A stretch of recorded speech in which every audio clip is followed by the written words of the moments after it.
Hi, I'm Melinda Tasqueta-Mullane, Editorial Director of Imaging Technology News, and we are at the NCoBC conference with Dr. Kristie Bobolis, who is President-elect and current Chair of the 2016 Planning Committee for NCBC, and is also the Medical Director of the Breast Program at Sutter Roseville, California. So welcome, Doctor. Thank you for being here with Melinda. us today. Thank you for asking me. And Dr. Bobolis is going to talk with us a little bit about genetics. So Dr. Bobolis, what is the role of genetic testing?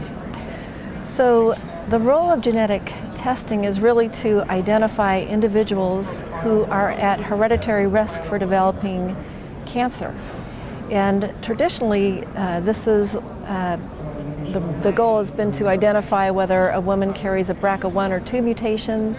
These are mutations that have been identified somewhere in the mid to early 90s. But again, the main role is to identify whether a woman harbors a mutation that really makes them at increased risk for developing a breast cancer and or an associated cancer such as ovarian cancer in the case of BRCA1 or 2. And how is this evolving?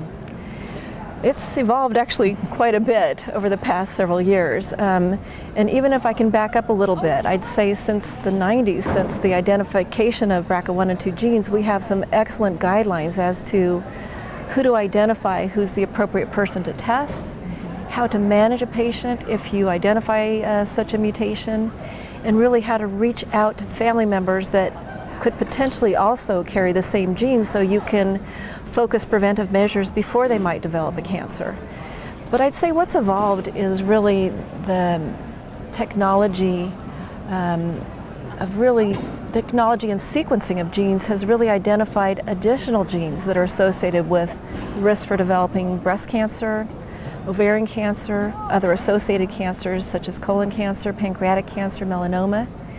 And so with the evolution of gene sequencing now, typically rather than offering maybe a BRCA1, BRCA2 mutation, we might find it's appropriate to offer a panel of genes that contains genes that could confer a high risk, such as BRCA1, BRCA2, genes that might confer just a moderate risk of developing breast cancer. And so counseling becomes a more nuanced and more important part of delivering that information, because family history is almost as important as finding a moderate risk allele. So yes, the information has become more robust, more complex, but some of the genes we've identified, we have the science ahead of our really guidelines as to how to manage. So counseling becomes important, being aware of family history becomes important, staying on top of this evolving field becomes important. Right. So how do you assess the high-risk patient? So if appropriate, we do refer them for genetic counseling and testing, and we use that information to inform the patient's risk. If they are of sufficient risk, that will identify that person for enhanced screening for breast cancer, maybe a yearly mammogram alternating with an MRI every 6 months. If they're at moderate risk for breast cancer, again, there are guidelines, if available, that we follow.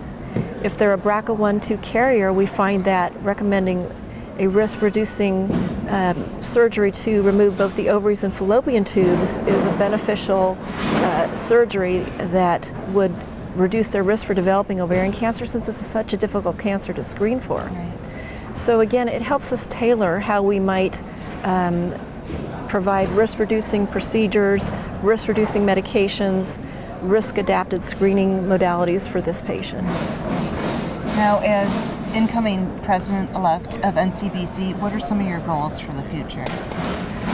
Well, the nice thing is that's a year off for me, so I have a year to develop some goals for this role, but I've been a member of this organization for at least a decade, and my goals would be to improve the membership, increase our membership, and improve the knowledge of other organizations of what we do, what our mission is, to educate not only the radiologic technologists, but the nurse navigator, the nurse, the breast physicians, as to how best to coordinate multidisciplinary care, not only nationally, but internationally. We're increasing our presence to really help coordinate the care we provide for women diagnosed with breast cancer.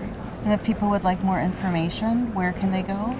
They can go to breastcare.org. They can go to our website, which is quite a robust website, which has information about our organization, how to join, and for our members, really how they want to participate and help us in recruitment and on committees. Great. Well, thank you so much for your Thank time, you. Doctor. We appreciate it. Thank you, Melinda.